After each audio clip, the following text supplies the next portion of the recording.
An alien invasion. Is it biblical? Of course it is. Clearly, I'm not here today as a fact witness. You can Google it. I think you just use the Bible, do whatever the hell you like. Just remember, it's not a lie if you believe it.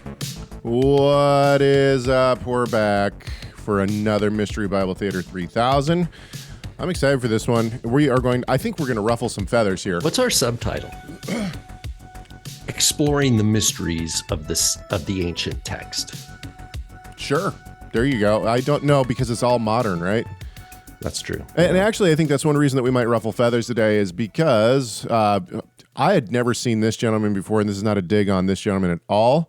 But I saw a bunch of people posting articles and posting things in my Facebook feed, and I was kind of baffled by it. I'm not going to lie, I was baffled by it. So I decided to YouTube search it. I YouTubed and dumpster dive. Yeah, well, it didn't take long, obviously, and I found exactly what I was looking for. And this gentleman, Eric, I'm probably going to butcher this name, and I apologize to Mr. Eric here. Eric Stakelbeck, the Watchman Newscast. Never seen the Watchman Newscast. This is not a dig on Eric Stakelbeck. I think I'm saying that right. Or his news broadcast. I have no clue about him, but he brings us the news article, and that's really what we're looking for here. And this one, the reason that we're doing that now, we've been sent a significant amount of great videos. There's been some interesting ones, to say the least. One thing I would suggest for people, first of all, if you want to send us a link to a video, by all means, CHEGG at TorahResource.com. CHEGG at TorahResource.com. If you want to send us a video, please do. And it's very possible that we'll talk about it. We actually have a couple that we can talk about coming up. However, one of the things I'd like to tell people, if you see a video of someone responding to a video, like it's a response video, we're not going to do those. Like, you got to send us the original video that they're responding to. Like, if you want our hot take on it, then by all means, find the original video. But it's going to be impossible for us to comment on someone's commenting video. That's not going to work. Okay. I just realized that our video here is, my video here is not quite right, but that's okay. Let me just try to fix it here real quick. And then we will. All right. Okay. So I think we're just going to go without comment on this and just going to listen to it. You ready for it? Mm-hmm. All right, here we go. Yep. For the first time in some 2,000 years, we can now say that unblemished red heifers are on the ground in Israel in 2022. Yes, it really happened late last week when 5 rabbi-approved red heifers arrived at Ben Gurion Airport from Texas. Now, the cows were greeted at the airport by some 300 people and a welcoming ceremony.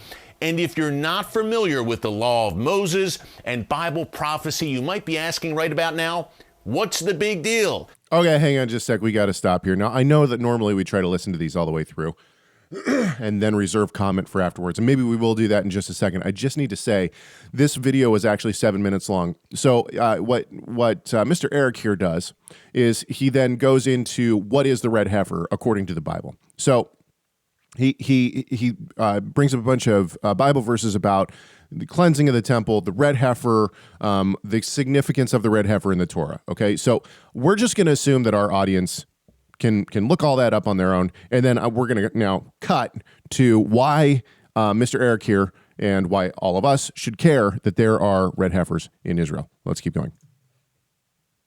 Some red cows arrived in Israel. So what? Why should I care? And what's all the fuss about? Evangelical Christian farmers in Texas, who are apparently very familiar with Mosaic law and the requirements, donated the heifers. And upon arrival in Israel, the cows were reportedly taken to a farm near Beit Shan, where they're currently under supervision and in a 10-day quarantine. Now, a group called B'nai Israel, I think I'm pronouncing that right, located the cows and helped facilitate this entire operation and get them to Israel. Pretty incredible work by B'nai Israel. Before the cows departed the U.S., a group of rabbis from the Temple Institute in Jerusalem even went to Texas and gave them the thumbs up. 5 red heifers, unblemished, just as the law of Moses requires. Now, another major point here, and another reason why you should care about these cows, is that many in Israel and many prophecy watchers believe that the emergence of these red heifers after 2,000 years is one of the final steps towards the construction of a third Jewish temple in Jerusalem and the resumption of temple sacrifices. Okay, so the question that Bing, bing, bing, bing, bing. here's the question that needs to be asked right away. Okay, because I saw, now this is not, once again, I feel like I'm going to get flack on this because there's a lot of people in my newsfeed who have said things like, "This is amazing, this is huge," like, oh, In other words, they're just echoing like this is big news. But the question is, like he says, a lot of prophecy watchers think that this signals the end times or like the rebuilding of the temple. And the question that I would have for someone, maybe Mr. Eric or anyone who's a quote unquote prophecy watcher, as has been titled in this video, is why? Where in the scriptures would we have any idea that some red cows coming to Jerusalem is going to signal anything? So I gave you my hot take real quick, and then I'm going to pass it over to you, and we can be done. We'll just wrap this up real quick. Here's the thing, is that for me, why does anyone think that the Muslims are going to be like, hey, there are red cows in Jerusalem. We'll give up what we consider one of the most holiest sites in the world, right? We've claimed that Allah ascended into heaven from this place, and you know what? We got a mosque on there that's worth millions of dollars. And we've had this holy site since, I don't know when, 900, something like that, right? Or maybe it's later than that. 700s. 700s. Yeah. Okay, we've had this site for that long, but the Jews have brought some red heifers in.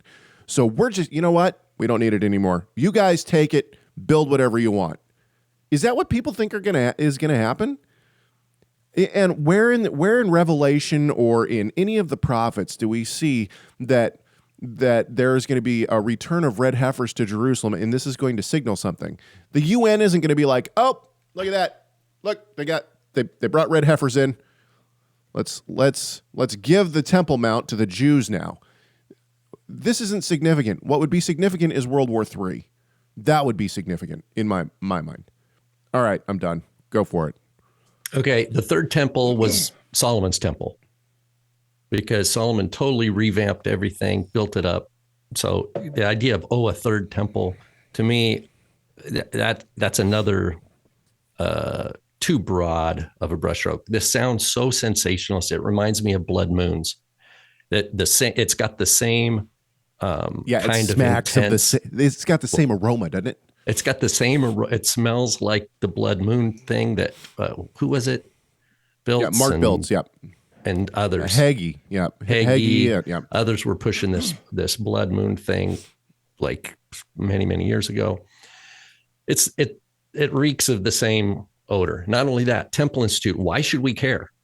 Like, why do I care that some rabbis under the quote Temple Institute do this? I guarantee we could find Orthodox after ultra-Orthodox community in Israel that doesn't care about this. Well, that's a great point. They create a news cycle with this story and this idea of the Christian pastor from Texas who knows the law of Moses and all this. It's all this sensational. Maimonides, if you look at the Jerusalem Post article, they at least say, look, Maimonides said that it would be the Messiah who brought the red heifer, because in Maimonides' time, just like you were saying, Caleb, it already been almost 500 years that the Muslims had the Temple Mount. Right. Almost 500 years at the time of Maimonides. He realized then this is, that this isn't an issue that's going to be easily dealt with. That is the building of the temple. Right. Not only that, If you look at the text of Numbers 19 says that you have to have a man who's already clean. That's the other thing I like about the Jerusalem. I think it's the Jerusalem Post article that anybody can find. You Google it. Is that according to Rabbinic, all Jews are unclean, right, in the planet. That everybody on the planet is unclean due to corpse contamination. So you need someone who's clean. You need a priest who's already clean in order to create the ashes of the red heifer. I mean, this brings in so many theological. Not only that, you questions. need a place. It says you need a place that is tahor. You need a place that is pure to store them. To me, this is a marketing scheme of the Temple Institute, who capitalize, in my view, on evangelical Christian Zionists who support Israel as just like, oh, it's just Israel, right? With undiscerning, doesn't matter, pro-Israel. So I mean, you bring up a couple of really good points. Number one is, do I think that the Haredi and the Chabad are going to agree on, first of all, whether or not these heifers are like, is every sect we talked about this in Messiah Matters. Is every sect going to say we trust the other sect to inspect the cows? No, of course not. And so what's going to happen is you're going to have one Hasidic group that's going to be like, no, we don't accept the Chabad. Those people believe that Schneerson's the Messiah. So anything that they do, no, right? And then you're going to have other Jews that are going to be like, okay. No, here's you're going to have a different set of Jewish rabbis that have who have a Jewish farmer who produced a red heifer, and they're going to like this. That comes from Christian Texas, man. That's not. So then they're going to have two different sets of red heifer ashes, and they're each going to then fragment into who's red heifer. So it's like, oh, you're pure by the red heifer ashes. But which red heifer Orthodox Union? Oh, you got those ones? No, I'm sorry, you're not clean. You can't go in. It sounds like we're mocking it, but look, if that's what happens with the kosher grocery store, you're going to have red heifer from the Circle K. You'll have red heifer from Circle U. You'll have red heifer from the. That's a really good point. I can see that debate happening. We have three different groups. Ours are better. Yeah, they all have three different red heifer ashes, and they say if those people are defiling the temple, if there is ever a temple built, but those people are defiling a temple because they're going in with the ashes of the red heifer from the Chabad, and we reject the Chabad red heifer ashes. Here's the other thing that you brought up is the notion that, I mean, as believers, there's within the pronomian camps, there's a ton of different belief on whether or not there will be a third temple or a fourth temple. Thank you, Rob. There will be another temple before the Messiah comes, or whether or not he will inaugurate a new temple or whatever. If there was a temple that was built, and for, let's argument's sake, let's say that some believers wanted to go. Let's say that they wanted to have their lamb slaughtered for Passover at the temple. Okay, would believers then see the temple as at all legitimate? I mean, Christ saw the temple in his time as somewhat legitimate, at least enough to go, right? So would we as believers see the temple as enough legitimate if the red heifers hadn't been kept in a place that was pure, and if there wasn't a person who was ritually clean to slaughter the red heifers? In other words, the entire temple would be defiled no matter what, because you would never have anything pure. In other words, the Messiah it has to be the Messiah, because only the Messiah would be able to cleanse, right? Well, and that's what I like about the quote from Maimonides. But let me ask you about this. Why is there no temple presently? I mean, there could be a lot of answers to that. But what? Because Yeshua said it's going down. Right. Okay, I'm with you on that. So if that's on the authority, now you could say, well, it was just prophecy. He was just saying what was going to happen. But I think it's more than that. It was going to happen, yes, and it must happen. He says your house is left to you desolate. So that means it's the judgment of the King of Israel. It's God's judgment as to why there's no temple. And so until that little nugget is swallowed and digested fully, it doesn't matter how many red heifers fit the bill in the world. They need to be using that same level of inspection on their own hearts and reading the gospel and inspecting Yeshua. Because if you look, rabbinic literature writ large does not reflect a very careful reading of the gospel. It's more short-sighted readings and then, parody and satire and quick dismissal. Yeah, I think you're. I mean, and as long as they're doing that, they're neglecting the real red heifer. Yeah, but to me, I guess to me the thing that is so interesting is so many believers are saying that this is a big deal. I think that any attempt by the Jews to take the Temple Mount would result in World War III. Okay, let me ask you this. Do you think if we could go back and take a poll, all believers who were excited by blood moons, and then we took a poll of all believers who are excited about this news, and we put that data together, would it be the same? Yes. Group? I mean, I don't want to call out any one specific group, but I would. No, I'm just saying. There's an excitability. I would hypothesize that the people who are predominantly excited about this are leaning towards the charismatic bent. I mean, and I'm sure that there are some who are not, but I would think that this is kind of some of the sensational kind of things that we would see coming from more of the Pentecostal, charismatic kind of practice. That's what I would think, and maybe I'm wrong. I could be totally wrong on that, but that's the flavor of that's one of the flavors that I'm getting here. That's one of the notes I'm picking up. So, anyway, yeah, we don't need to beat the dead horse, right? I mean, I think that's it. But at the same time, if you're excited about this, look, hey, you know what? Maybe we're wrong. Okay, let's flip it around. And let's say this is real. Let's say that this is big time. If you think that this is big time, please let us know in the comments or shoot us an email and let us know why. Tell us why we're wrong, why what we've said is wrong, because I just don't I'm not trying to be rude or mean, but I just don't understand. I just don't see why this would be any kind of a big deal. Bringing 5 red cows. There's bigger things that need to happen. Right. That's way bigger things that are going to shake the world. Exactly. And that's why I keep saying World War III. Like if we were talking about World War III over the disputes over the possession of the Temple Mount, okay. Now I would say, hey, you know what? It looks like things are falling right into place here. But I don't see anywhere in the scriptures where it says, hey, 5 red cows are going to come to Jerusalem. And that's going to set up. That's why the guy's presentation of Bible prophecy is.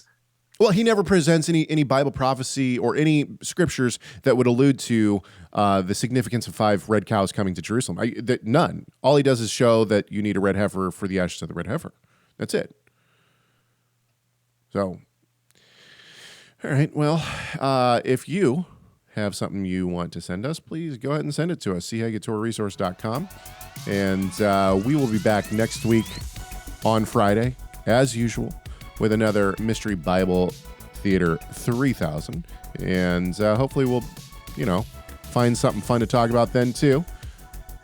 We hope to see you then. Bye, guys.